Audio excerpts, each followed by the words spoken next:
We woke up to much warmer temperatures on day 3.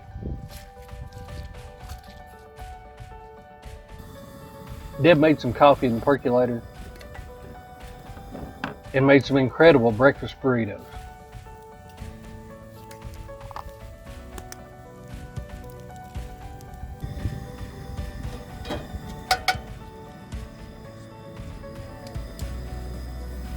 After that hearty breakfast, we were greeted by some of the free-roaming horses here on South Fork.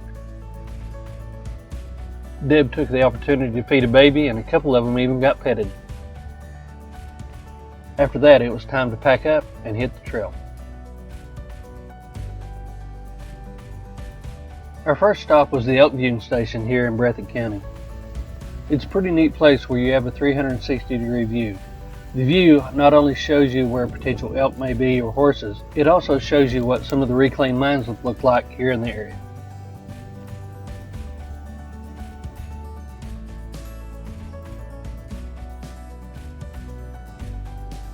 Shortly after leaving the elk viewing station, we were right back on the gravel roads. One thing that's kind of neat to this area is the amount of suspended walk bridges across the creek. Another one is the amount of abandoned mining operations that were in this area.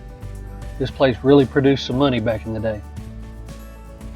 Shortly after the gravel road, we found ourselves climbing the hill, and it was up onto the reclaimed strip mines. A lot of these areas have really grown up over the years. It doesn't look like it was a mine at all. It looks like open pasture land.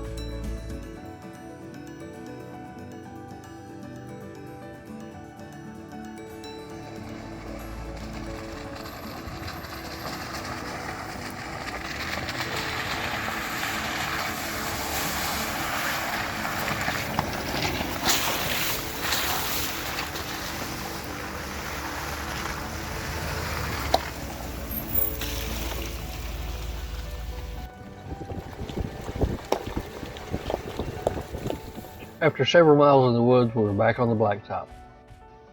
It was pretty obvious that the water had been up over the road in several places due to the recent rains. We came upon this creek crossing. It looked like it was filled with creek mud. It looked pretty sketchy, so we decided to turn around and find a reroute around this particular area. Why don't we go around this section? We found a quick reroute that put us right back where we wanted to be. We hopped off the road to the back way into the mine-made adventure park. Had a little bit of a stream crossing. Kelly was a little bit sketchy about it, but I assured him that it wasn't any deeper than anything we had been through over the past 2 days. He came through it without any problems.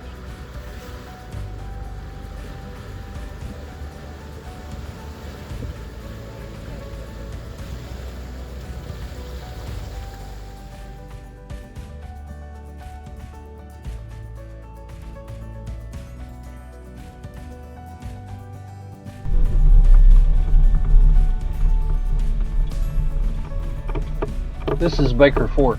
It's a WMA in this area, and it leads into the back side of the mine-made adventure park.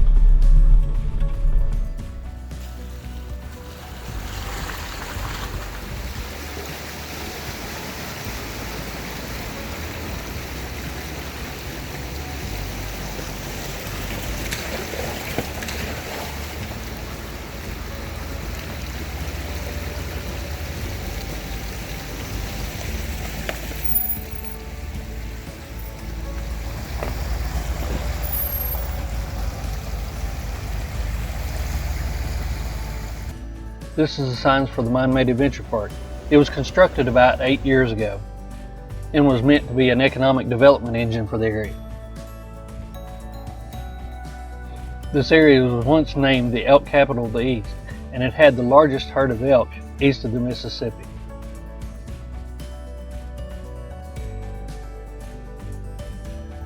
It was poised to be one of the top riding areas in the eastern part of the United States.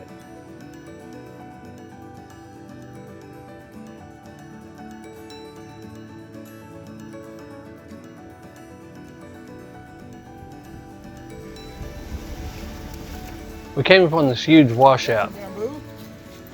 Got some bamboo? It looked like there was a temporary route around it.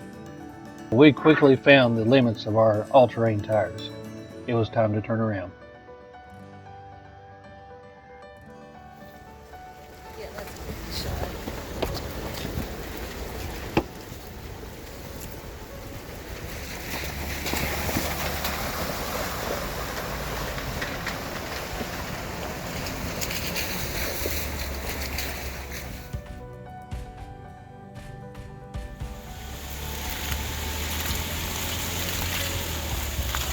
On Trail 4, we stopped by the old Grist Mill. Every time I stop here, it takes me back in history to wonder what all went on in this location.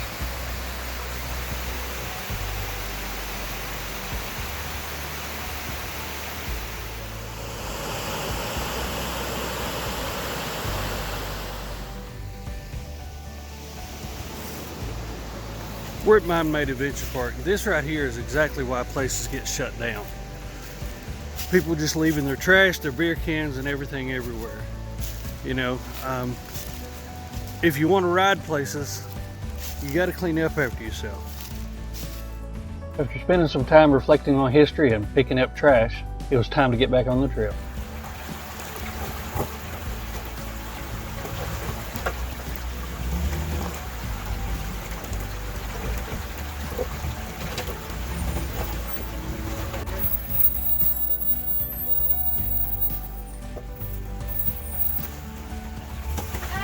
Oh, you just tore your bumper up.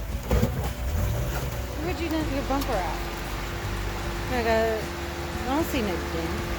You don't see it? Oh yeah, I see a dent. Remember how it used to be stay where you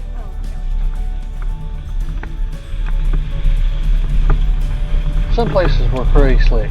This one has a lot of clay in it and is always slick. We tried to fight it. Sometimes you just got to embrace the rut.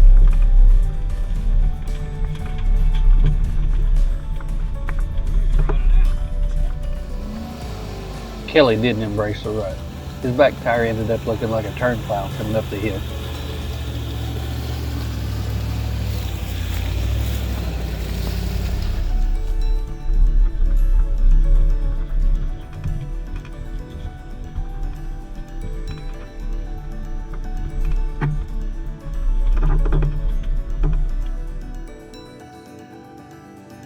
We popped out on top of the hill to gorgeous skies and beautiful views. It was time to find a place for lunch.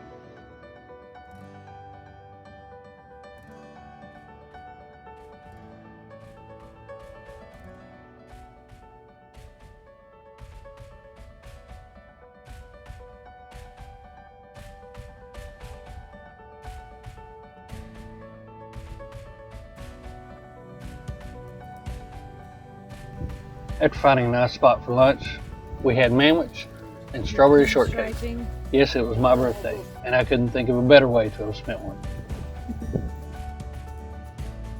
After lunch, it was time to get back after it.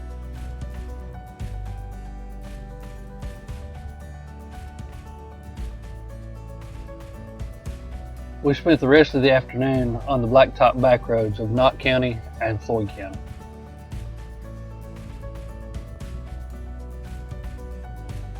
The section between Garrett and Harold, I've got to say, is less than appealing. I think next time when we do this trip, we're probably just going to bypass it and hit the 4-lane. Once we made it to US 23 at Harold, we decided to call it a weekend and head home. We ended this trip with 261 miles. 72% of it was pavement, 14% was gravel, and another 14% was dirt. Don't forget to like, share, and subscribe. And thanks again for watching Coddiwomple Overland.